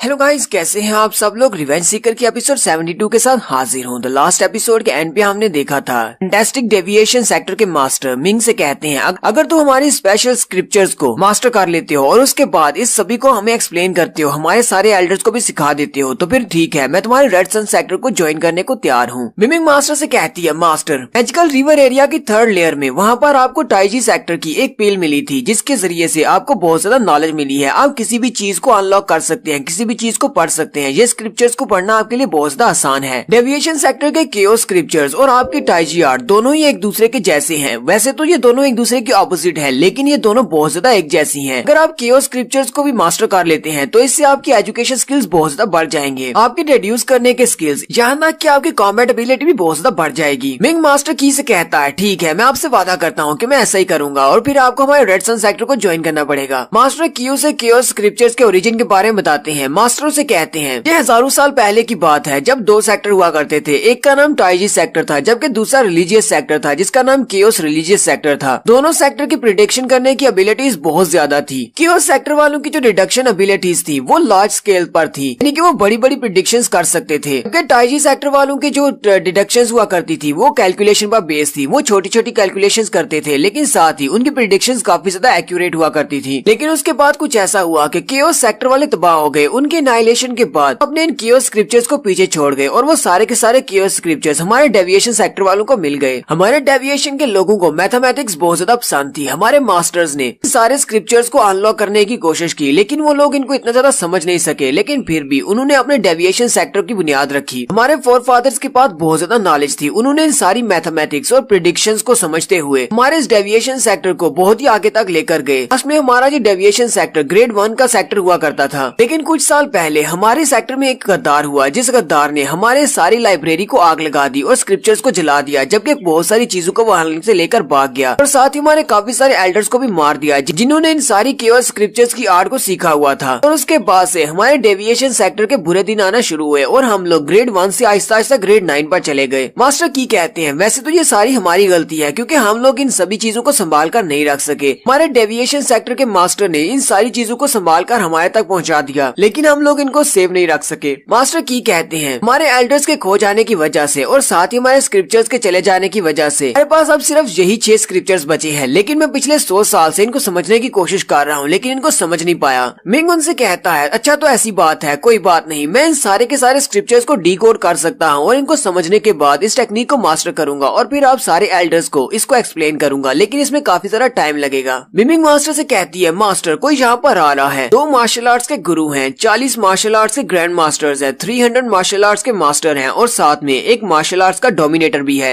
मिंग भी ये बात सुनकर हैरान हो जाता है और कहता है अब मार्शल आर्ट्स का डोमिनेटर यहाँ पर क्या करने के लिए आ रहा है। उसी वक्त उनके पैलेस की दीवारें हिलना शुरू हो जाती हैं। मास्टर की कहते हैं ये तो बिल्कुल भी अच्छा नहीं है, हमारी माउंटेन गार्ड अरे जो है उस पर अटैक किया गया है। मास्टर जल्दी से अपने पास से टेलिस्मेन निकालते हैं और फिर से अपनी शील्ड को एक्टिवेट कर देते हैं और साथ ही बाहर का सीन दिखाते हैं। राइजिंग सन सेक्टर के मास्टर लू और रेन फैमिली के जान रेन वो दोनों बाहर खड़े होते हैं और अपने लोगों से कहते हैं हमें इस शील्ड को तोड़कर अंदर जाना है, तुम्हें अपनी पूरी कोशिश करनी है। वो दोनों ही मास्टर अपने अपने लोगों से कहते हैं यहाँ पर जितने भी मार्शल आर्ट्स के ग्रैंड मास्टर्स हैं वो सारे अपने मार्शल कॉइंस को यूज करो, जबकि बाकी सारे अपनी सोल को यूज करते हुए इसके ऊपर अटैक करो। तुम लोग यहाँ पर जितने भी मार्शल आर्ट्स के कॉइंस को जाया करोगे तुम्हें उतना सब कुछ मिल जाएगा, डबल करके वापस किया जाएगा। एक बार हम लोग डेविएशन सेक्टर को हरा दें और वो सारे उनकी शील्ड के ऊपर जबरदस्त अटैक कर देते हैं, लेकिन उनकी शील्ड भी काफी ज्यादा टफ होती है जिसे तोड़ना इतना भी आसान काम नहीं है। मास्टर एंड मास्टर लू से कहते हैं हमारी बैटल स्टार्ट हो चुकी है, मुझे लगता है कि यहाँ पर हमारे बहुत सारे मार्शल आर्ट्स के कॉइंस आया होने वाले हैं मिलियंस के हिसाब में, क्योंकि इनकी शील्ड काफी ज्यादा टफ है। मास्टर लू से कहते हैं परेशान होने की जरूरत नहीं है, डेविएशन सेक्टर वालों की हिस्ट्री बहुत ज्यादा पुरानी है, मुझे लगता है कि इनके पास हमें बहुत सारे मार्शल आर्ट्स के कॉइंस मिलेंगे, इसलिए हमारा सारा जितना भी एक्सपेंस होगा वो पूरा हो जाएगा। जबकि अंदर का सीन दिखाते हैं वहाँ पर 3 एल्डर खड़े होते हैं जो कि इस माउंटेन गार्ड अरे को बनाकर रखे हुए हैं। मास्टर की उनसे पूछते हैं यहाँ पर क्या चल रहा है, बाहर का स्टेटस क्या है। वो मास्टर्स उनसे कहते हैं राइजिंग सन सेक्टर और रेन फैमिली वाले यहाँ पर आए हैं, उन्होंने हमारी अरे के ऊपर अटैक किया है और हमारे जितने भी डिसाइपल्स हैं वो सारे के सारे स्पिरिचुअल स्टोन सप्लाई कर रहे हैं ताकि हम लोग अपनी अरे फॉर्मेशन को बनाकर रख सके। दूसरे एल्डर कहते हैं सेक्टर लीडर आपको परेशान होने की जरूरत नहीं है, इस तरह के अटैक के खिलाफ हमारी ये शील्ड 10 दिन तक चल सकती है, इसलिए आपको परेशान होने की जरूरत नहीं। मास्टर की भी अंदर से चिल्लाकर उन दोनों से कहते हैं मास्टर लू मास्टर रेन तुम लोगों की हिम्मत कैसे हुई इस तरह के कीड़े मकोड़ों को यहाँ पर लेकर आने की और मेरे सेक्टर पर अटैक करने की। मास्टर लू कहते हैं मुझे पहले से ही पता था कि डेविएशन सेक्टर वालों की अरे फॉर्मेशंस बहुत ज्यादा टफ होती हैं, इनको तोड़ना इतना भी आसान काम नहीं होगा। मास्टर लू चिल्लाकर उन सब से कहते हैं चलो फिर देखते हैं कि तुम्हारी ये अरे फॉर्मेशन एक डोमिनेटर लेवल के मास्टर के सामने टिक पाती है या नहीं। मास्टर लू अपने एल्डर से कहते हैं एल्डर प्लीज हमारे लिए शील्ड को तोड़ दे ताकि हम लोग अंदर जा सकें। उसके मास्टर भी उसके साथ ही होते हैं, वो जल्दी से अपनी एनर्जी से एक बड़ा सा बो बनाते हैं और उसमें तीर लोड करते हैं जो कि डोमिनेटर लेवल की एनर्जी से बना होता है, यानी कि वो मार्शल सोल से बना होता है। और वो साथ ही अपने एरो के साथ उनकी शील्ड के ऊपर अटैक कर देते हैं। एक डोमिनेटर लेवल का एरो जो कि काफी ज्यादा स्ट्रॉन्ग होता है क्योंकि वो मार्शल सोल से बना है, जैसे वो शील्ड के साथ टकराता है उस शील्ड के अंदर क्रैक पड़ना शुरू हो जाते हैं। मास्टर की कहते हैं ये तो काफी ज्यादा पावरफुल है, मार्शल सोल से बना हुआ एरो ये तो हमारी शील्ड को तोड़ देगा। पता है कि राइजिंग सन सेक्टर वालों के पास वाकई में एक डोमिनेटर लेवल का मास्टर है। एल्डर भी काफी ज्यादा घबरा जाते हैं और मास्टर की से कहते हैं मास्टर की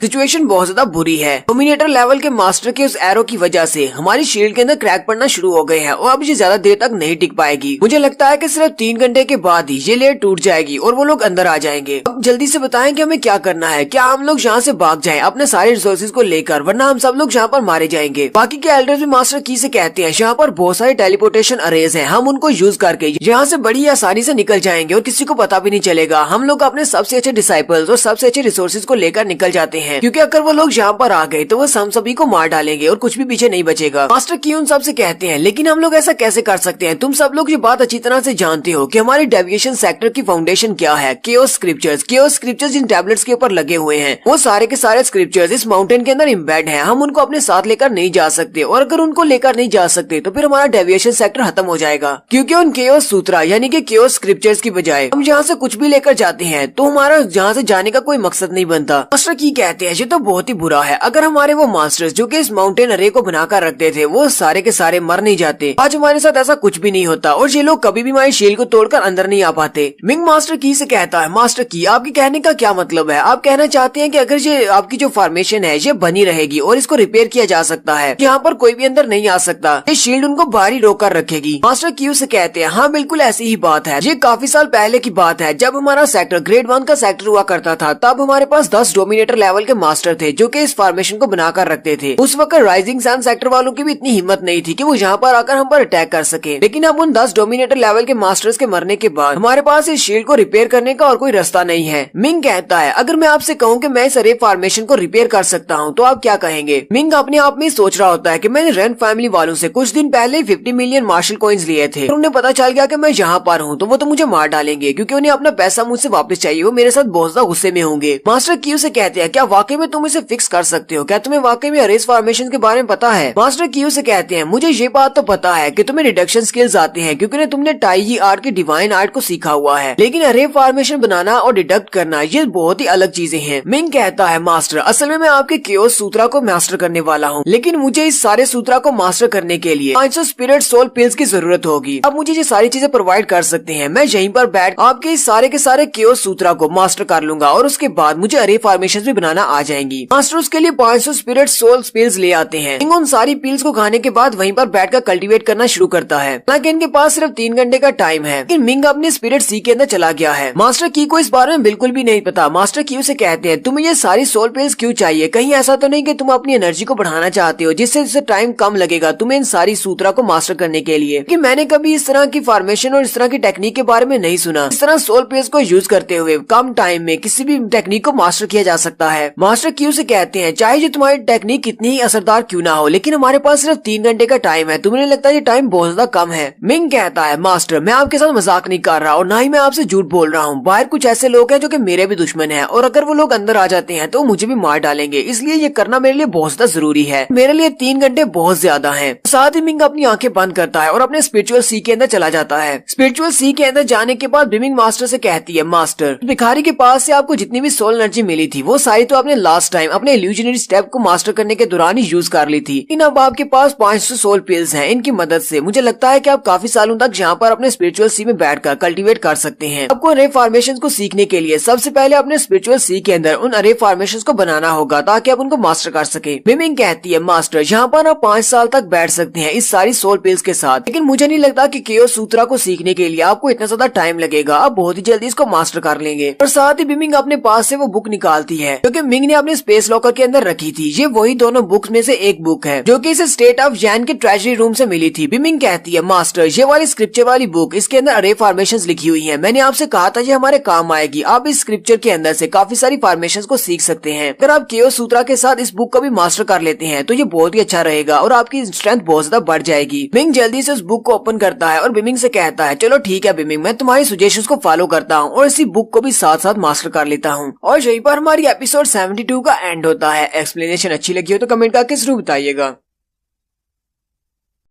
हेलो गाइस, कैसे हैं आप सब लोग। रिवेंज सीकर की एपिसोड 73 के साथ हाजिर हूँ। तो लास्ट एपिसोड के एंड पे हमने देखा था मिंग अपने स्पिरिचुअल सी के अंदर चला जाता है। उसके पास सिर्फ 3 घंटे का टाइम है, इसलिए वो अपने स्पिरिचुअल सी के अंदर जाकर केओस सूत्रा को मास्टर करने वाला है। वहीं पर बिमिंग उसे रिकमेंड करती है कि उसे जो 2 बुक्स ट्रेजरी हाउस से मिली थी उनमें से एक बुक को निकाल कर उसे देखती है और कहती है इस बुक के अंदर भी अरे फॉर्मेशन लिखी हुई है, तुम इसको भी साथ में मास्टर कर लो। मिंग कहता है ये तो बहुत ही अच्छा आइडिया है, चलो ठीक है। और वो उस बुक को खोल लेता है और उसके अंदर लिखी हुई टेक्निक को मास्टर करना स्टार्ट करता है।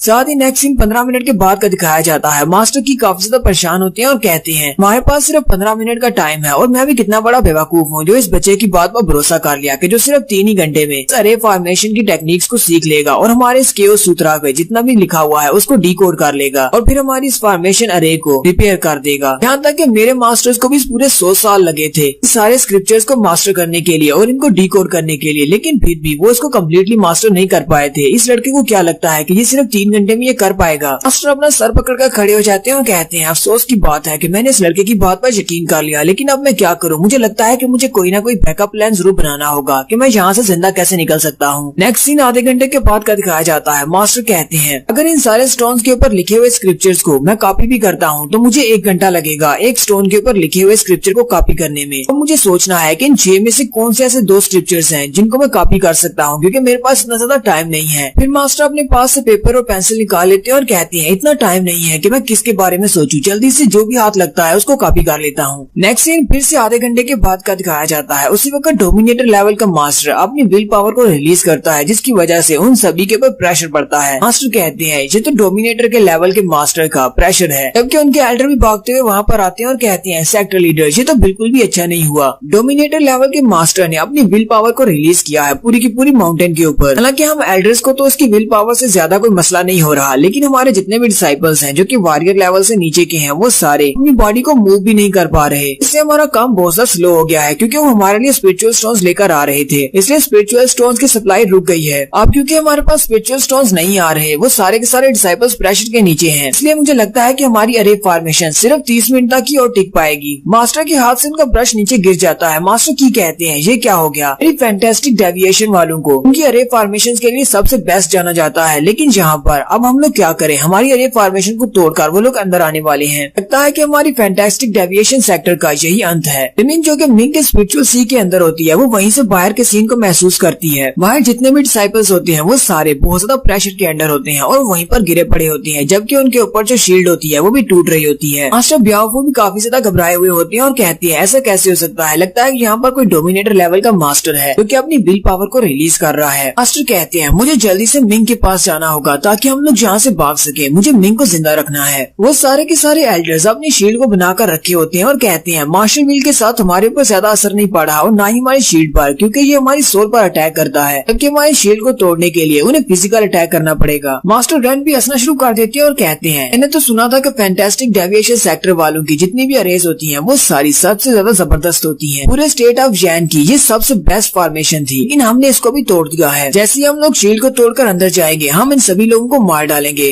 मास्टर लू से कहते हैं इन सभी को मारने से कोई फायदा नहीं होगा, इनको मारने से तुम्हें सिर्फ अभी के लिए शांति मिलेगी, लेकिन अगर हम लोग इनको गुलाम बना लेते हैं तो हम लोग सालों तक इनसे काम ले सकते हैं। इससे हमारे राइजिंग सन सेक्टर का बहुत ज्यादा फायदा होगा। एक एल्डर भागते हुए सेक्टर लीडर के पास जाते हैं और कहते हैं मास्टर की अब बताएं हमें क्या करना है। मास्टर की उसे कहते हैं अपने सबसे ज्यादा बेस्ट डिसाइपल्स को अपने साथ लो और यहाँ से भाग जाओ, मैं इन सबको यहीं पर रोक कर रखता हूँ। वो भी ये बात सुनकर हैरान हो जाते हैं और कहते हैं लीडर हम आपको ऐसा नहीं करने दे सकते, आप हमारी जान बचाने के लिए अपनी जान देना चाहते हैं, यहाँ पर रहकर इन्हें रोकना चाहते हैं, ऐसा नहीं होगा, हम सभी आपका साथ देंगे। मास्टर क्यू से कहते हैं मैं तुम्हारा सेक्टर लीडर हूँ, मैं तुम्हें ये ऑर्डर्स दे रहा हूँ, अपने लोगों को लो यहाँ से चले जाओ, तुम लोगों को बचाने के लिए इतना तो कर ही सकता हूँ। मिंग भी उठकर खड़ा हो जाता है और उन दोनों एल्डर्स से कहता है एल्डर्स आपको क्या हो गया है, मैंने आपसे कहा ना मैं बहुत ही जल्दी इस आर्ट को मास्टर कर लूंगा, आपको इस तरह का काम करने की क्या जरूरत है। मैंने आपसे पहले ही कह दिया था मैं आपको इस अटैक से बचा सकता हूँ और आपकी इस शील्ड को रिपेयर भी कर सकता हूँ। मिंग उनके सामने खड़ा होता है और उसकी बॉडी से बहुत सारी एनर्जी निकल रही होती है। वो दोनों मास्टर भी देखकर बहुत सा हैरान हो जाते हैं और कहते हैं इस लड़के ने तो वाकई में हमारे केओस सूत्रा को मास्टर कर लिया है। लेकिन उसी वक्त मिंग के ऊपर डोमिनेटर लेवल के मास्टर की विल पावर का असर होता है और वो वहीं पर जमीन पर गिर जाता है। मिंग बिमिंग से कहता है बिमिंग यहाँ पर क्या हो रहा है, मुझे ऐसा लगता है कि मेरी बैग के ऊपर किसी ने बहुत सारा भारी वजन रख दिया है, इसकी वजह से मैं नीचे गिर गया हूँ, मुझसे तो उठा भी नहीं जा रहा। बिमिंग उससे कहती है मास्टर ये डोमिनेटर लेवल के मास्टर की विल पावर है, ये उसका प्रेशर है सोल की पावर का जो आप इस वक्त महसूस कर रहे हैं, इसी वजह से आप उठ नहीं पा रहे, क्योंकि पहले तो आप अपनी स्पिरिचुअल सी के अंदर थे, इसी वजह से आपके ऊपर उसकी विल पावर का असर नहीं हुआ। लेकिन अब जब आपकी सोल आपकी बॉडी में वापस आ गई है तो आपके ऊपर उसकी मार्शल पावर का असर हो रहा है। लेकिन साथ ही मिंग अपनी मार्शल विल को रिलीज करती है और मिंग की बॉडी को अपनी मार्शल पावर के साथ कवर कर देती है, जिसकी वजह से डोमिनेटर लेवल के मास्टर की मार्शल सोल का असर उसके ऊपर नहीं होता। मिंग उठकर बैठ जाता है और कहता है, बिमिंग तो मुझे बिल्कुल ठीक लग रहा है। बिमिंग उसे कहती है, हाँ मास्टर, आपको ठीक लगेगा भी, क्योंकि मैं एक सुप्रीम बीइंग हूँ और सुप्रीम बीइंग एक डोमिनेटर से ज्यादा पावरफुल होती है। मैं अपनी एनर्जी से आपकी बॉडी को कवर कर रही हूँ, जिससे आपके ऊपर उसका प्रेशर नहीं पड़ेगा। मिंग बिमिंग से कहता है, अगर तुम्हें इस बारे में पहले से पता था तो तुम इसे पहले क्यों नहीं यूज कर सकती थी। इन मास्टर्स के सामने शो ऑफ कर रहा था, लेकिन उनके सामने मैं जमीन के ऊपर गिर गया। बिमिंग मास्टर से कहती है, मास्टर आपको तो पता है कि मेरे अंदर कोई भी फीलिंग्स नहीं है, इसलिए मुझे समझ नहीं आती आप क्या कह रही हैं। मास्टर की आगे बढ़ते हैं और मिंग से कहते हैं, तुम्हारे ऊपर उस मार्शल विल का असर क्यों नहीं हो रहा? तुम तो एक डोमिनेटर लेवल के मास्टर से बहुत ज्यादा लो हो, क्योंकि तुम सिर्फ एक वॉरियर हो। मिंग फिर से शो ऑफ करने के लिए मास्टर के सामने कहता है, ये तो हमारे दिमाग की पावर पर बेस करता है और आप इस बात को महसूस करेंगे कि आपके ऊपर प्रेशर पड़ रहा है तो आपके ऊपर प्रेशर पड़ेगा, लेकिन अगर आपका ब्रेन बहुत ज्यादा पावरफुल है आप इस बात को महसूस ही नहीं करेंगे, तो आपको एक डोमिनेटर भी अपनी पावर के साथ नहीं दबा सकता। मिंग उनसे कहता है, चले छोड़े इस बात को, हम लोग अपनी अरे फॉर्मेशन को बनाना स्टार्ट करते हैं। वो दोनों ही एल्डर्स की बात सुनकर हैरान हो जाते हैं और कहते हैं, क्या वाकई में तुमने कियो सूत्रा को मास्टर कर लिया है? मास्टर कियो से कहते हैं, हमारे पास जितने भी एल्डर्स थे उन्हें 100 साल से भी ज्यादा का अरसा लगा इस सारे कियो सूत्रा को मास्टर करने के लिए, लेकिन तुमने सिर्फ चंद ही घंटों में कियो सूत्रा को मास्टर कर लिया है। लेकिन ऐसा कैसे हो सकता है? तुम तो वाकई में एक जीनियस टैलेंट हो। मिंग उन सब से कहता है, आप सबको तो अच्छी तरह से पता है कि मेरे पास टाइजी डिवाइन आर्ट है और टाइजी डिवाइन आर्ट की मदद से कियो सूत्रा को डिकोड करना इतना मुश्किल काम नहीं था, इसलिए मैंने इसे बहुत ही जल्दी से मास्टर किया है। जबकि अंदर से वो सोच रहा था, अब मैं इनको ये तो नहीं बता सकता कि मैंने अपने स्पिरिचुअल सी के अंदर 4 साल लगाए हैं। अपने स्पिरिचुअल सी के अंदर 4 साल गुजार कर आया हूँ, वहाँ पर मैंने इस सारी फॉर्मेशन को मास्टर किया है। मिंग उन सब से कहता है, अगर तुम्हें यकीन नहीं आ रहा तो फिर ठीक है, मैं तुम्हें दिखाता हूँ। और साथ ही मिंग अपने पास से 4 मार्शल कॉइन्स निकालता है और उन सारे मार्शल कॉइन्स को वहीं पर जमीन पर फेंकता है और कहता है, ठीक है, मैं अपनी फॉर्मेशन को स्टार्ट करता हूँ। मिंग अपने उन सारे मार्शल कॉइन्स को यूज करते हुए little Jin and Jang killing array बनाता है। मास्टर की भी ये देखकर काफी ज्यादा हैरान होते हैं और कहते हैं, इस किलिंग अरे की मदद से हम मार्शल आर्ट्स के मास्टर को भी आसानी से मार सकते हैं। लेकिन इस लड़के ने सिर्फ चंद ही सेकंड्स में इस अरे फॉर्मेशन को बना लिया है। ये लड़का वाकई में बहुत ज्यादा अच्छा मास्टर है। साथ ही मिंग अपनी टाइजी डिवाइन आर्ट को एक्टिवेट करता है और उस पूरी की पूरी माउंटेन को देखता है। मिंग कहता है, अब मैं अपनी टाइजी डिवाइन आर्ट को यूज करते हुए इस पूरी की पूरी माउंटेन को देख सकता हूँ और देख सकता हूँ कि यहाँ पर क्या हो रहा है। मिंग अपनी डिवाइन आर्ट को यूज करने के बाद कहता है, ये वाली माउंटेन अरे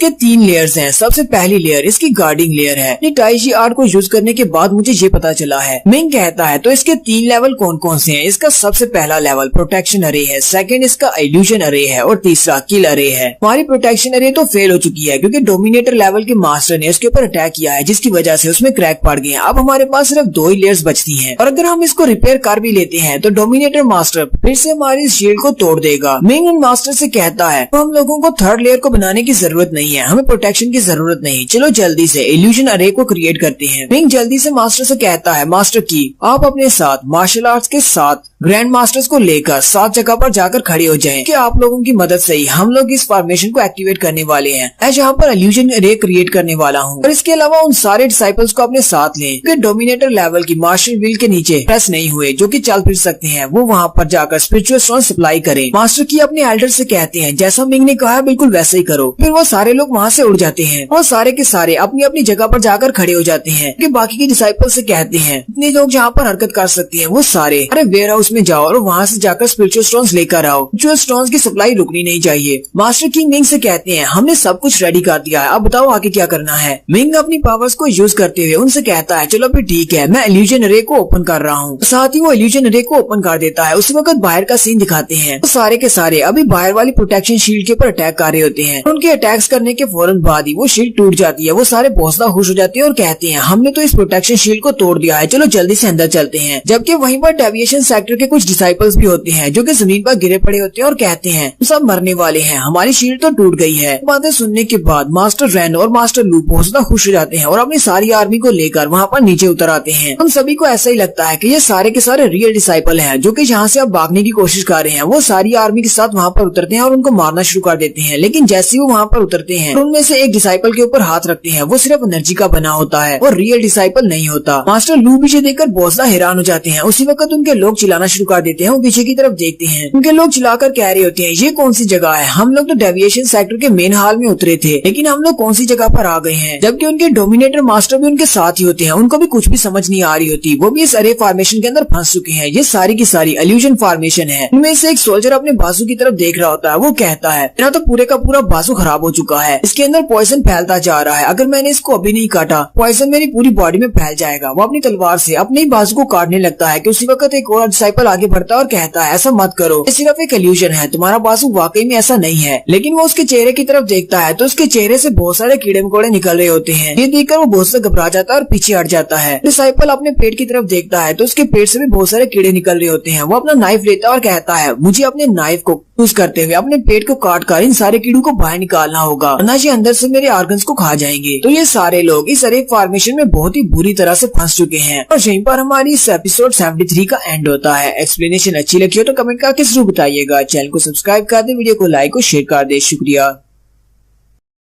हेलो गाइस, कैसे हैं आप सब लोग? रिवेंज सीकर के एपिसोड 74 के साथ हाजिर हूँ। तो लास्ट एपिसोड के एंड पे हमने देखा था मिंग अपनी फॉर्मेशन को ओपन करता है जिससे वो एक इल्यूजन बनाता है। मास्टर रेन और मास्टर लू अपने सारे साथियों के साथ उस इल्यूजनरी अरे के अंदर फंस जाते हैं, जबकि उनके डोमिनेटर लेवल के मास्टर भी उनके साथ ही होते हैं। वहाँ पर इल्यूजनरी अरे के अंदर उन्हें बहुत सारी अजीब सी चीजें दिखाई देती है। वहीं पर एक बंदे के पेट के अंदर से कीड़े निकल रहे होते हैं। वो अपने पेट के अंदर अपना ही चाकू मारने लगता है। उसी वक्त मास्टर रेन आगे बढ़ते हैं और उसके सर में मारकर उसको बेहोश कर देते हैं। मास्टर रेन चिल्लाकर कहते हैं, अगर तुम्हारे अंदर इतनी ज्यादा हिम्मत है तो फिर यहाँ पर आओ और हमारे साथ 1-on-1 फाइट करो। हमारी हिम्मत कैसे हुई हमें किसी तरह की इल्यूजनरी अरे के अंदर फंसाने की? मास्टर लू भी उस इल्यूजनरी अरे की वजह से काफी ज्यादा इफेक्टिव होते हैं और डोमिनेटर लेवल के मास्टर से कहते हैं, एल्डर अब हमें बताएं कि हमें क्या करना चाहिए, क्या आप इस अरे को तोड़ नहीं सकते? मास्टर उसे कहते हैं, नहीं, हम लोग ऐसा नहीं कर सकते, मेरे पास इतनी स्ट्रेंथ नहीं है कि मैं इस इल्यूजनरी अरे को तोड़ सकूं। हम सभी लोगों को यहाँ पर बस बहुत ही ध्यान से रहना पड़ेगा और कोई भी देखना सोने न पाए। तुम में से कोई भी पागल हो जाता है या पागलू जैसी हरकत करता है तो उसको बेहोश कर देना। एल्डर उन सबसे कहते हैं, चलो शुक्र करो कि मैं यहाँ पर तुम्हारे साथ हूँ। ये वो लोग इस इल्यूजनरी अरे के अंदर आकर हम पर अटैक नहीं करेंगे क्योंकि वो मुझसे डरते हैं। एल्डर मास्टर लू से कहते हैं, मास्टर लू तुम मेरे साथ आओ, हम लोग यहाँ से निकलने का कोई रास्ता ढूंढते हैं। जबकि वो मास्टर रेन से कहते हैं, तुम यहीं पर रुको, इतने भी लोग होश में हैं उन सभी से कहो अगर कोई पागल हो जाता है या फिर इस अरे की वजह से इफेक्टेड होता है तो उसको बेहोश कर देना। नेक्स्ट सीन कुछ देर के बाद का दिखाया जाता है। मिंग अपनी अरे फॉर्मेशन के अंदर बैठा उसको कंट्रोल कर रहा होता है, जबकि मास्टर की उसके सामने खड़े होते हैं। मास्टर की कहते हैं, डोमिनेटर लेवल के मास्टर की विल पावर का प्रेशर जो हमारे ऊपर पड़ रहा था वो खत्म हो गया है क्योंकि वो सारे के सारे उस इल्यूजन अरे के अंदर फंस चुके हैं और वो जल्दी वहाँ से बाहर नहीं निकल पाएंगे। मास्टर की मिंग से कहती है, मिंग तुम्हारा बहुत बहुत शुक्रिया, ये सब कुछ तुम्हारी वजह से हुआ है जो कि हम लोगों ने ऐसे दुश्मनों को हरा दिया है जिनको हम लोग हरा नहीं सकते थे। मिंग मास्टर की से कहता है, मास्टर मिंग आपको मेरा शुक्रिया अदा करने की जरूरत नहीं है, आपके उस केओस सूत्रा को सीखने की वजह से मेरी स्ट्रेंथ भी काफी ज्यादा बढ़ गई है और मुझे अरे फॉर्मेशन के बारे में भी काफी कुछ पता चल गया है। लेकिन ये तो अफसोस की बात है कि हमारी इल्यूजनरी अरे एक डोमिनेटर लेवल के मास्टर को ट्रैप तो कर सकती है लेकिन उसको मार नहीं सकती, ना हम वहीं पर सभी का काम तमाम कर देते। मास्टर क्यू से कहते हैं, वैसे तो हमारे पास एक किलिंग अरे है लेकिन उसको बनाने के लिए हमें बहुत सारे ट्रेजर्स की जरूरत है। हमारी फैमिली के पास अभी इतने ट्रेजर्स नहीं है कि हम एक किलिंग अरे बना सकें। मास्टर की कहते हैं, तो अब हमें क्या करना चाहिए? मिंग उनसे कहता है, आपको परेशान होने की जरूरत नहीं है, हमें कुछ भी नहीं करना, हमें बस अपनी इल्यूजन फॉर्मेशन को बनाकर रखना है। हम लोग बस यहीं पर बैठकर एंजॉय करते हैं, खाते पीते हैं और सोते हैं। मुझे नहीं लगता कि वो 10 दिन या फिर महीने तक भी उस इल्यूजन अरे के अंदर से बाहर निकल पाएंगे। मास्टर की उसकी बात सुनने के बाद कहते हैं, ये लड़का तो वाकई में बहुत ज्यादा जालिम है, अगर वो सारे लोग वहाँ पर एक महीने तक फंसे रहेंगे तो वो लोग तो पागल हो जाएंगे, वो खुद ही अपनी जान ले लेंगे जिंदा रहने की बजाय। उसी वक्त मास्टर ब्याफू भी भागते हुए इस तरफ आ जाते हैं और वो साथ ही रो रहे होते हैं और मिंग से कहते हैं, मिंग जी मैं बहुत ज्यादा खुश हूँ कि तुम अभी तक जिंदा हो। मास्टर ब्याफू रोते हुए आकर मिंग के साथ चिपक जाते हैं और उसे कहते हैं, मास्टर की ने मुझे वहीं पर छोड़ दिया था और उन्होंने कहा था कि मैं इस अरे फॉर्मेशन को तोड़कर अंदर नहीं आ सकता, लेकिन थोड़ी देर के बाद वहाँ पर डोमिनेटर लेवल के मास्टर ने हमला किया जिसकी वजह से उस अरे फॉर्मेशन के अंदर एक क्रैक पड़ गया। मैं वहाँ से भागकर तुम्हारी तरफ आ रहा था, लेकिन साथ ही डोमिनेटर लेवल के मास्टर ने अपनी विल पावर को रिलीज किया जिसकी वजह से मैं आगे नहीं बढ़ पाया। लेकिन मैं तुम्हें यहाँ पर फाइनली ठीक देखकर बहुत ज्यादा खुश हूँ, वरना तुम्हारे ग्रैंड मास्टर और तुम्हारे चीफ ने तो मुझे मार डालना था। और यहीं पर नेक्स्ट सीन में बताया जाता है कि अगले पूरे दिन में डोमिनेटर लेवल के मास्टर और मास्टर लू इल्यूजनरी फॉर्मेशन के अंदर से बाहर निकलने के तरीके ढूंढ रहे थे, लेकिन फिर भी वो इल्यूजनरी फॉर्मेशन को तोड़ नहीं पाए और वहाँ से नहीं निकल पाए। और उनके पास जितने भी वॉरियर लेवल के मास्टर्स थे वो सारे के सारे ही इल्यूजनरी अरे के अंदर पागल होते गए और वो इस टॉर्चर को बर्दाश्त नहीं कर पाए और उन्होंने अपनी जान ले ली। बहुत सारे डिसाइपल्स के मरने की वजह से रेन फैमिली और लू फैमिली के बहुत ही कम डिसाइपल बचे। और दूसरी तरफ रेड सन सेक्टर में जब 3 दिन तक मिंग वापस नहीं लौटा तो रेड सन सेक्टर के चीफ इस बात को लेकर काफी ज्यादा परेशान थे। वो डेविएशन सेक्टर की तरफ निकल पड़े अपने स्टूडेंट को ढूंढने के लिए, और हाउ जैन ने मास्टर ओजैंग को भी उनके साथ ही भेज दिया। वो लोग अपने निम्बस क्लाउड के ऊपर से उड़ते हुए डेविएशन सेक्टर की तरफ आ रही होती है। वहाँ पर नीचे बहुत सारी फॉग होती है। चीफ उस सारी फॉग की तरफ देखकर कहते हैं, मुझे लगता है कि यहाँ पर इनके ऊपर अटैक करने के लिए कोई आया होगा, इसीलिए इन्होंने यहाँ पर इल्यूशनरी अरे क्रिएट की है, इसी वजह से तो यहाँ पर इतनी ज्यादा फॉग है। मास्टर ओजैंग उसे कहते हैं, इस इल्यूशनरी अरे के अंदर न सिर्फ कोई ग्रैंड मास्टर बल्कि एक डोमिनेटर लेवल का मास्टर भी फंसा हुआ है। चीफ भी जब पास उनका हैरान होते हैं और कहते हैं, लगता है कि राइजिंग सन सेक्टर वालों के पास भी एक डोमिनेटर लेवल का मास्टर है, वो अपनी स्ट्रेंथ छुपाने में काफी ज्यादा माहिर हैं। चीफ कहते हैं, अगर हाउ जैन से हमने रिक्वेस्ट करके अपने सेक्टर को बचाया ना होता, राइजिंग सन सेक्टर वालों ने सबसे पहले हमारे पर अटैक करना था, क्योंकि हमारा सेक्टर सबसे ज्यादा वीक है। उसी वक्त मिंग चीफ से टेलीपैथी के जरिए बात करता है। इस बात से काफी ज्यादा हैरान होते हैं और कहते हैं, मिंग ने मुझे ढूंढा कैसे, उसे कैसे पता चला कि मैं यहाँ पर आ चुका हूँ? कहीं ऐसा तो नहीं कि मिंग ने यहाँ पर इल्यूशनरी फॉर्मेशन बनाई है, लेकिन ये तो नामुमकिन है। मिंग अपने चीफ से कहता है, चीफ रेन फैमिली वाले और राइजिंग सन सेक्टर वाले यहाँ पर हमारे पर अटैक करने के लिए आए थे डेविएशन सेक्टर वालों के ऊपर। मैंने यहाँ पर इनसे केओस सूत्रा की आर्ट को सीखा और फिर इस फॉर्मेशन अरे को बनाकर इस सब के अंदर उनको ट्रैप कर दिया है। अब अगला फैसला आपने करना है कि इन सब के साथ क्या करें, क्या इन्हें यहीं पर ट्रैप रहने दें ताकि ये यहीं पर मर जाएं, या फिर इनको बाहर निकाल लें। चीफ भी इस बात से हैरान होते हैं और कहते हैं, इस लड़के ने तो वाकई में अरे फॉर्मेशन को बनाना सीख लिया है। चीफ मिस्टर ओजैंग से कहते हैं, यहाँ पर जो डोमिनेटर लेवल का मास्टर है वो राइजिंग सन सेक्टर का एक पुराना मास्टर है। मुझे लगता है कि कुछ ही दिन पहले उसने ब्रेक थ्रू किया है। मास्टर ओजैंग से पूछते हैं, क्या आप श्योर हैं कि आप उसको मार सकते हैं? मिस्टर ओजैंग उससे कहते हैं, मैं सिर्फ 30% श्योर हूँ, वो भी एक डोमिनेटर लेवल का मास्टर है, लेकिन अगर मैं उसको मारने में फेल हो गया, राइजिंग सन सेक्टर वाले तुम्हारे रेड सन सेक्टर को नहीं छोड़ेंगे, वो तुम्हारे पर बार बार अटैक करने के लिए आएंगे। और अगर हम लोग राइजिंग सन सेक्टर वालों को ही डिस्ट्रॉय कर देते हैं तो इससे हमारी जैन काउंटी को बहुत ज्यादा नुकसान पहुंचेगा। चीफ उनकी बात सुनने के बाद मिंग से कहते हैं, मैं यहाँ पर कुछ भी नहीं कर सकता, उनको जाने दो, हम उन्हें नहीं मारेंगे बल्कि हम उनके साथ एक सौदा करेंगे। Next scene fantastic deviation centre के हाल का दिखाया जाता है। मास्टर लू और मास्टर रेन को वो लोग हाल के अंदर ले आते हैं। चीफ उन दोनों से कहते हैं, काफी दिन हो गए मैंने आपको नहीं देखा,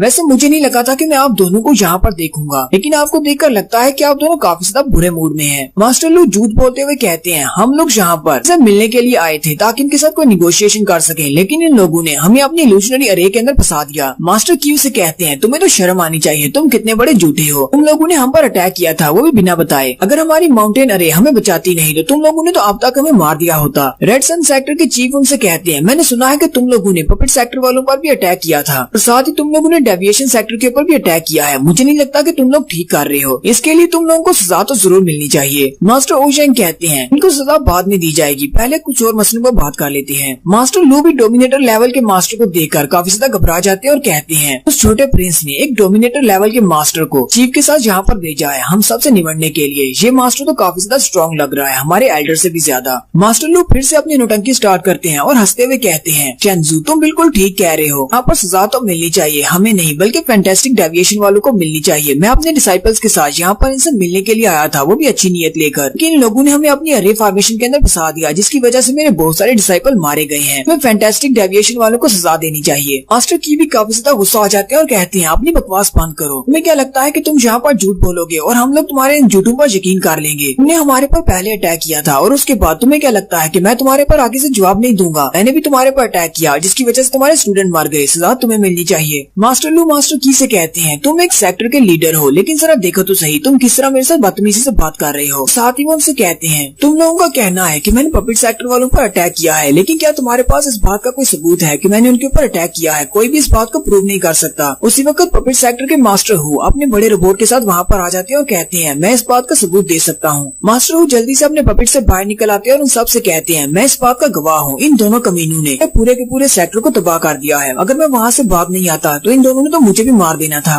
मास्टर लू भी उसे वहाँ पर देखकर काफी गुस्सा हो जाते हैं और कहते हैं, आखिर जब मोटा यहाँ पर क्या करने के लिए आ गया है? Master Hu red sun sector के चीफ से कहते हैं, वैसे तो इन लोगों ने मेरे बहुत सारे लोगों को मार दिया है, लेकिन मैं अपने कुछ एलीट डिसाइपल्स को लेकर वहाँ से भागा था और मेरे दुश्मन का दुश्मन मेरा दोस्त हुआ। मेरे पास अभी अपने बहुत सारे रिसोर्सेज हैं जिससे मैं अपने पपेट सेक्टर को फिर से बहाल कर सकता हूँ। मास्टर हु कहते हैं, मैं अपने बचे हुए रिसोर्सेज के साथ रेड सन सेक्टर के साथ मर्ज होना चाहता हूँ। मास्टर की भी कहते हैं, हम लोग भी रेड सन सेक्टर के साथ मर्ज होने को तैयार है, लेकिन हमारी सिर्फ एक ही शर्त है, ब्रदर मिंग को हमारे पास आना पड़ेगा हर साल में एक बार और आके हमें केओस सूत्रा के बारे में पढ़ाना पड़ेगा ताकि हमारे एल्डर्स भी केओस सूत्रा को सीख सके। मास्टर शेंसु शेंसू आगे बढ़ते हैं और उन दोनों से कहते हैं, मुझे तुम लोगों की सारी शर्तें मंजूर हैं। अब हम लोग एक बड़ी फैमिली बन चुके हैं, तो मैं तुम दोनों को वेलकम कहता हूँ अपने रेड सन सेक्टर में।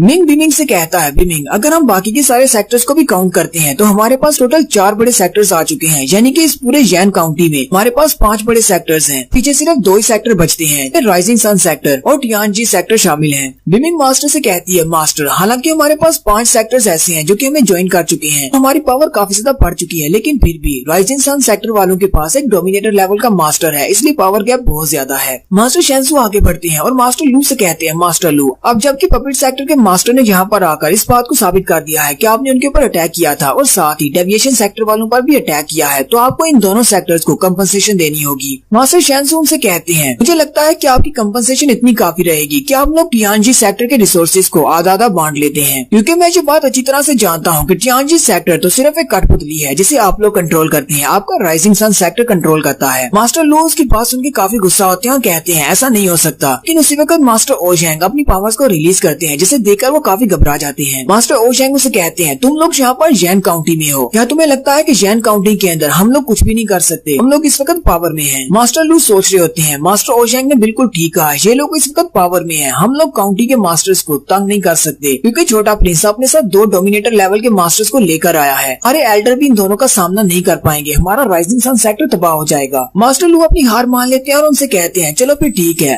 तुम मुझे इस तरह की सजा देना ही चाहते हो और टियानजी सेक्टर के रिसोर्सेज को आधा आधा बांटना चाहते हो, तो फिर ठीक है, लेकिन ये बात मैं डिसाइड करूंगा कि हम लोग इस सेक्टर के रिसोर्सेज को कैसे बांटेंगे। अगर तुम्हें मंजूर है तो फिर बताओ। मास्टर शेंसू भी काफी खुश हो जाते हैं और कहते हैं, चलें फिर ठीक है, जिस तरह आप कहें बिल्कुल वैसे ही कर लेते हैं। मुझे लगता है कि आपके पास रिसोर्सेज को बांटने का कोई अच्छा आइडिया है। और यहीं पर हमारी एपिसोड 74 का एंड होता है। एक्सप्लेनेशन अच्छी लगी हो तो कमेंट करके जरूर बताइएगा। चैनल को सब्सक्राइब कर दे, वीडियो को लाइक और शेयर कर दे।